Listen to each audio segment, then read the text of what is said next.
Isaías 43, y vamos a leerlo a partir del versículo 14. Isaías 43, 14. Yo tengo la versión Nueva Traducción Viviente. Nueva Traducción Viviente. Y esta palabra dice: esto dice el Señor, tu Redentor, el Santo de Israel. Y me llama la atención que en el versículo 14 el Señor se presenta: tu Redentor y el Santo. Está hablando el Redentor y el Santo. Está hablando aquel que te ha redimido y aquel a quien tienes que acercarte entendiendo que Él es santo. Dios utiliza a Isaías para recordarle a su pueblo quién es el que le está hablando. Y esto es muy importante porque muchas veces ignoramos quién es quien habla, quién es quien da la palabra. Y en ocasiones, e incluso viniendo la palabra de parte de Dios, nuestro corazón tiene la osadía de ponerlo en duda. Nuestro corazón tiene la osadía de dudar de parte de quién viene la palabra. Y en muchas ocasiones, cuando el Señor da palabra, Él se asegura de dejarle claro a quien la recibe: yo el Señor, el yo soy, así dice el Señor. Y esto es importante que lo entendamos, porque cuando viene una palabra de hombres no debería de afectarnos, pero cuando viene una palabra de parte de Dios sí debe afectarnos. Cualquiera que sea la palabra que el Señor te ha entregado, entonces ten claro que es Él, tu Redentor, quien habló. Es tu Redentor quien dio la promesa. Es tu Redentor quien te desafió. Es tu Redentor, aquel que te sacó, aquel que me sacó de una condición que solo me llevaba a la muerte y a la condena eterna. Cuando tengo claro quién es el que está hablando, entonces mi actitud cambia. Es como cuando hay una discusión entre hermanos por un mandado y el hermano le dice al otro que barra. ¿Quién dijo? Mi mamá. Ah, bueno. Si fue la mamá la que dijo, pero si es el hermanito mayor el que está ahí como imponiéndose, el hermanito menor se sacude. No, ¿y usted quién es? ¿Y por qué no barre usted? ¿Y por qué no tiende la cama usted? Pero cuando dice, mi mamá manda decir, mi papá dice, ya se tiene que recibir de otra manera esa indicación. Y si por alguna razón quien recibe la indicación hace caso omiso, usted como padre se hace sentir y usted dice: yo di la orden, yo lo mandé a hacer, yo te hablé, ¿por qué no te escuchas cuando hablo? Creo que todos hemos experimentado esto como padres o como hijos. Aquí comienza diciendo Isaías: esto dice el Señor. Hay que ubicarnos en el contexto de Isaías 43. Cuando nosotros leemos el Isaías, todo el libro de Isaías lo entendemos como un solo libro. Pero cuando estamos en el estudio de la Escritura, cuando entramos a la escuela bíblica, a la academia bíblica, Isaías se estudia diferente. Entonces tenemos que acudir a estudios de expertos que van a decir que el libro de Isaías se parte en tres grandes bloques. Un primer bloque, que es el Isaías que está bien y que advierte la cautividad. Un segundo bloque, que es el Isaías que tiene que profetizar en la cautividad. Y un tercer Isaías, que es el que va a profetizar después de la cautividad. Hay tres tiempos en el libro de Isaías. Diga conmigo: número 1, antes de la cautividad. Número 2, en la cautividad. Y número 3, después de la cautividad. Cuando uno se para en ese contexto, entonces uno entiende que el Isaías 43 está hablando en el tiempo de la cautividad. Déjeme darle 3 datos para que se enamore del estudio de la Escritura y lo bonito que es entrar a la Academia Dunamis. A ese primer bloque se le va a atribuir a un proto-Isaías. Algunos van a decir fue la primera profecía de Isaías. A este bloque del 43, que es muy extenso, estos capítulos, Es el Deutero, segundo, la segunda profecía de Isaías. Y luego el trito, tercero, la tercera profecía de Isaías. Isaías 43 está parado en el Deutero, la segunda gran profecía de Isaías. Está parado en el momento más difícil de Israel. Diga conmigo, difícil. Pero en el más difícil. Es el momento más crítico. Está en el momento más crudo de la cautividad. Está en el momento más crudo de la fe. Está en el momento más agónico de la fe. Donde Israel está confundido, está asolado, está abatido. Están sufriendo que las murallas fueron destruidas. Eso lo narra mejor Nehemías. Está sufriendo porque los jóvenes están siendo esclavizados y se les está enseñando la lengua de Babilonia, que es el arameo. Cuando usted estudia la escritura, usted va a encontrar que la Biblia fue escrita por lo menos en 3 idiomas y sus dialectos: hebreo y sus dialectos, griego y sus dialectos, y unas porciones en arameo que se encuentran más exactamente en el libro de Daniel. Esa es la razón por la que el libro de Daniel casi no entra en la Biblia. ¿Usted sabía que el libro de Daniel fue el último libro del Antiguo Testamento en entrar al canon del Antiguo Testamento? Fue el último en entrar. ¿Por qué? Porque tenía escrituras en arameo. Y el arameo es la lengua que se aprendió en Babilonia en el tiempo de Isaías. Así que para los que organizaron el texto del Antiguo Testamento, poner textos de una lengua, de un pueblo que los oprimió, no era algo digno. Como pon la foto del que te violó ahí para que lo recuerdes. No era algo muy digno. Ese es el contexto de Isaías 43. Un contexto de opresión, un contexto de humillación, un contexto de confusión, un contexto donde estaban olvidando al Dios que los había liberado. Un contexto donde el pueblo de Israel estaba olvidando todo lo que Dios había hecho. Sabes, muchas veces cuando entramos en crisis olvidamos lo que ya Dios ha hecho. Cuando entramos en una nueva batalla de fe, olvidamos batallas que ya el Señor nos ha dado la victoria. En los momentos de angustia es fácil olvidar que ya Dios obró. En los momentos de escasez es fácil olvidar que ya Dios fue provisión. En los momentos de enfermedad es fácil olvidar que ya Dios sanó. Por eso así inicia este bloque de Isaías. ¿Quién es el que está hablando? Yo, tu Redentor, el Santo de Israel. Una pequeña memoria, venga, no es cualquiera. Tú puedes estar en crisis, tú puedes estar en angustia, puedes estar pasando un momento difícil, pero aquí soy yo el que voy a hablar, no tus emociones, no tu corazón, no el pastor, no el predicador de turno. Yo voy a hablar a tu corazón. Por eso la palabra profética más segura y que no debe caer en duda es la palabra de Dios. Diga conmigo la palabra. Usted quiere escuchar profecía, lea la palabra. Quiere escuchar la voz audible de Dios, lea en voz alta. Y ahí está la voz de Dios audible, lea la palabra. En los momentos de angustia tenemos que recordar lo que Dios le dijo a Isaías. Yo, el Señor, tu Redentor, te voy a hablar. En los momentos de angustia necesitamos la palabra. Porque cuando recordamos la palabra, cuando memorizamos la palabra, cuando declaramos la palabra, ella trae fe a nuestros corazones. La fe viene por el oír la palabra. Por eso en los momentos de angustia pueden venir muchas voces, muchas. Pero la principal, la que tú tienes que escuchar, a donde tienes que poner tus oídos y anclar tu corazón por fuerte que sea la tormenta, es en la palabra. Bueno, en ese contexto bien complejo, imagínense el contexto más complejo, es donde aparece Isaías 43. El versículo sigue diciendo: por tu bien enviaré un ejército contra Babilonia y obligaré a los babilonios a huir en esos barcos de los que están tan orgullosos.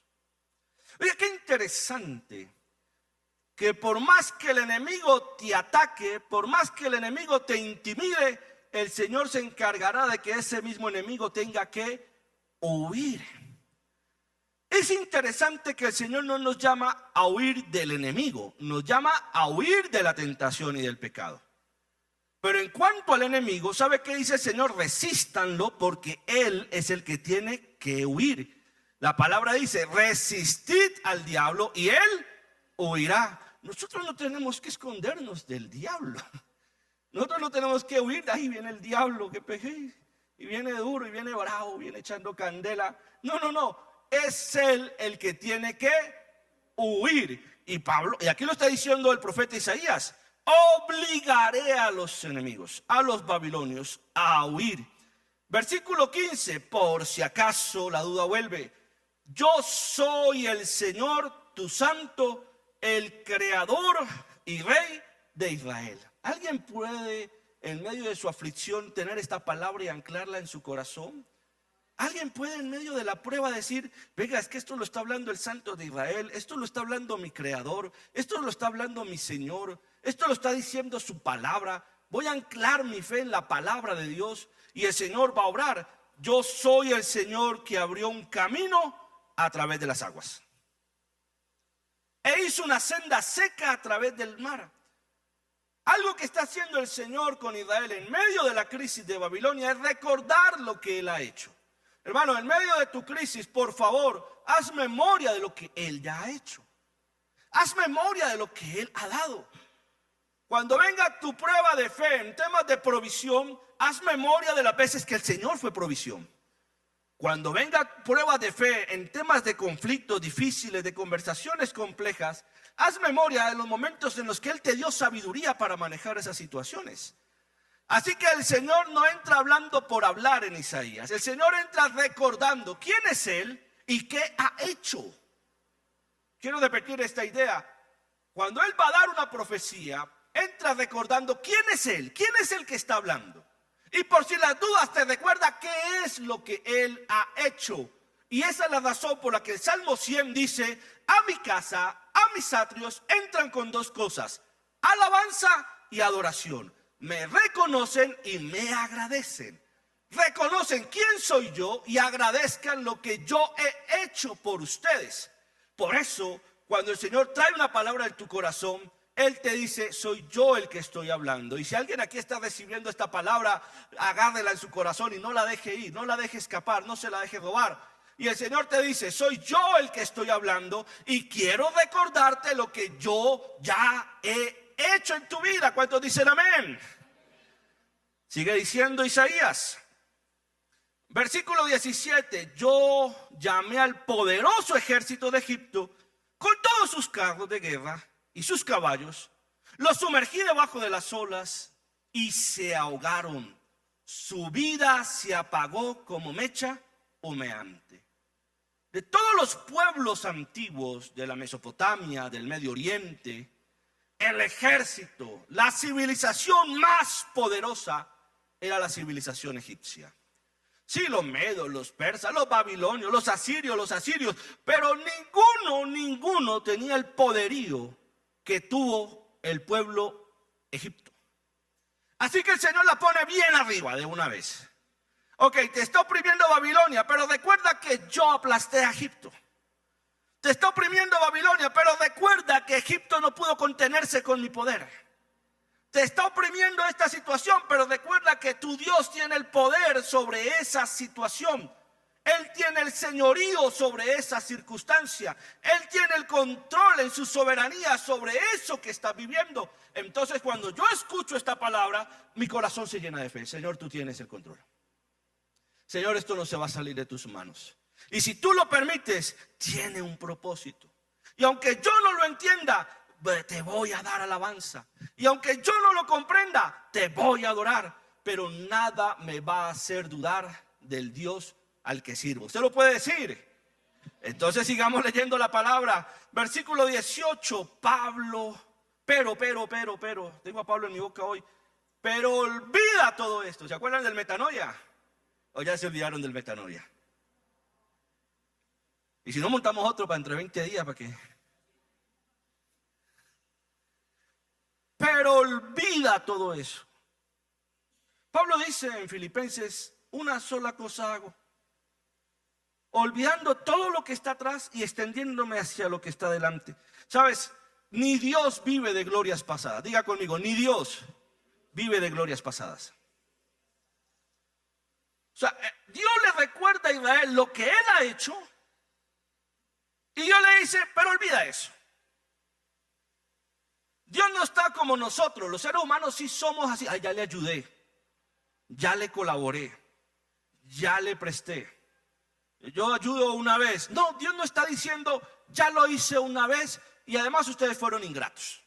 Ya lo hice una vez y además acuerden también que me tocó abrir la tierra, el desierto, para que se tragara a los que murmuraban. Ojo con los que murmuran, porque los sueños de los murmuradores nunca se hacen realidad. Un murmurador nunca verá su sueño cumplirse porque su lengua no se lo permite. Su lengua es su propio azote. Por eso Santiago dice que hay que admirar al hombre que controla la lengua. Dios tiene todos los elementos para decirle a Israel, yo ya los ayudé y se portaron mal, me voy con otro pueblo. No. Dios les dice lo bueno que ha hecho. Dios no les recuerda lo malo que ellos hicieron. Dios les recuerda su misericordia, su poder. Dios no les recuerda en este momento su ingratitud, la ingratitud del pueblo. Entonces Dios saca todas sus credenciales, todo lo que ha hecho, mire todo lo que ha hecho, pero olviden eso. Pero olviden eso. Y esa es la esperanza que tenemos en Dios. No es nada comparado con lo que voy a hacer. ¿Cuántos dan gloria al Señor? Si has visto la mano de Dios en algo sobrenatural, no es nada comparado con lo que el Señor va a hacer en tu vida. Si has visto la mano de Dios en cosas que tú decías, esto solo fue Dios. Hay un grupo de hermanos que les he pedido preparar un testimonio para el día de hoy. Y hay cosas en las que podemos decir, esto solo fue Dios. Esto solo fue Dios. No pudo ser en nuestras fuerzas, solo fue Dios. El metanoia es solo por el poder de Dios. En nuestras fuerzas es imposible, solo fue Dios. No sé cuántos de ustedes después del metanoia ahora siguen a Agustín Bielman en redes sociales. Levanten la mano los que lo siguen. Que conste que yo llevaba meses diciéndole a todos, síganlos para que sepan. Síganlos para que sepan quién viene. Sigan a Montesanto. Yo una vez les digo, sigan a Montesanto. Para que sepan quién viene.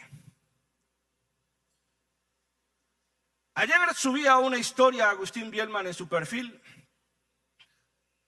Y decía, preparando para tocar con Marcos Barrientos. ¿Alguien vio esa historia?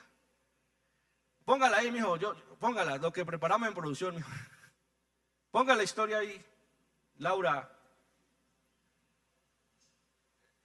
Decía Agustín Bielman, preparándome para tocar con Marcos Barrientos. Cuando yo vi esa historia en las redes sociales de Agustín, y vi que se paró aquí a tocar, yo digo, eso solo lo puede hacer Dios. Cuando tuve la oportunidad de conocer a Agustín, de saludarlo, ya de vernos, porque con él ya habíamos tenido un acercamiento. Él ya había realizado una capacitación con nuestro grupo de alabanza. Él ya había preparado a nuestros chicos en algunos talleres meses atrás. Pero cuando lo vi en el aeropuerto, cuando tuve la oportunidad de saludarlo, de conversar con él, yo recuerdo que yo creo que Dani puede recordar la pregunta que le hice y yo le decía, ¿cómo aceptas venir a un lugar al que ni siquiera conoces? Una iglesia que si miras en redes sociales no tiene el impacto de otras iglesias. ¿Por qué vienes? ¿Cómo te atreves a aceptar? No sé qué es más atrevido, si nosotros invitarlo o él aceptar. Entonces yo tengo que decir, solo Dios puede hacer eso. Quiero dejarte esta palabra en esta mañana. Hay cosas que Dios va a hacer en tu vida que tú y yo vamos a tener que decir, eso solo lo puede hacer Dios. Y por eso a veces Él nos lleva a circunstancias donde no nos queda otra que decir, solo lo puede hacer Dios. A lo mejor por eso el Señor permite que patalees y patalees y patalees. Y he escuchado esto de algunos de algunas personas que trabajan en las playas como salvavidas, en piscinas como salvavidas. El peor momento para entrar a ayudar a alguien que se está ahogando es cuando está pataleando. Normalmente el salvavidas tiene que esperar a que se canse, que ya no tenga fuerzas para rescatarlo, o en el peor de los casos, darle 5 consejos bien dados para poderlo rescatar, porque caso contrario, el que se está ahogando puede ahogar al que lo va a salvar. Entonces puedes estar en una de las dos condiciones: pataleando en el agua y el Señor esperando que te canses para entrar a rescatarte, o te está dando 5 consejos para que te dejes rescatar. No sé cuál pedagogía te gusta, pero las dos las usa el Señor dependiendo del paciente. Muchas veces el Señor necesita que nos cansemos de pelear en nuestras fuerzas para que podamos decir: solo tú lo puedes hacer. No puedo en mis fuerzas, solo tú lo puedes hacer. Usted puede decir conmigo eso en esta mañana. Ahí donde está sentado, levante sus manos, por favor. Y recuerde el contexto de este Isaías 43. El más crítico, el más agónico de Israel. Era el momento más difícil. Y Dios tuvo que aparecer para recordarles quién era Él, para recordarles lo que había hecho y para decirles: voy a hacer algo nuevo. Pero voy a hacer algo nuevo, es Él el que lo va a hacer. Así que esta es una mañana para que tú y yo, con mano levantada, le digamos al Señor: solo tú lo puedes hacer. Ya pataleé, ya lo intenté, ya tragué agua. Rescátame, Señor, solo tú lo puedes hacer. Cuando viene un diagnóstico médico difícil, cuando el médico casi que te presenta la muerte como una amiga que viene por ti, entonces tú levantas las manos y dices: solo tú lo puedes hacer. Cuando recibes ese diagnóstico tan crítico, entonces tú coges ese diagnóstico y levantas las manos y dices: solo tú lo puedes hacer. Cuando asumes desafíos en fe agresivos, donde tus cuentas no dan, donde tus números no dan, donde tu lógica no da, entonces tú levantas las manos y dices: solo tú lo puedes hacer. Para que Él haga algo nuevo en tu vida y en la mía, Él necesita primero que reconozcamos que solo Él lo puede hacer. Dios le dice a Israel: fui yo quien derrotó al pueblo de Egipto, no fueron ustedes. Ustedes no pelearon con ningún soldado egipcio. Ustedes no pusieron un muerto en la batalla con los egipcios. Fui yo quien derroté al pueblo egipcio. Y saben que ustedes tampoco pueden con el ejército babilonio. Soy yo el que lo puede hacer. Lo voy a hacer, pero tú primero debes reconocer que solo Él lo hace. ¿Qué tal si le dices al Señor: solo tú lo puedes hacer, Señor?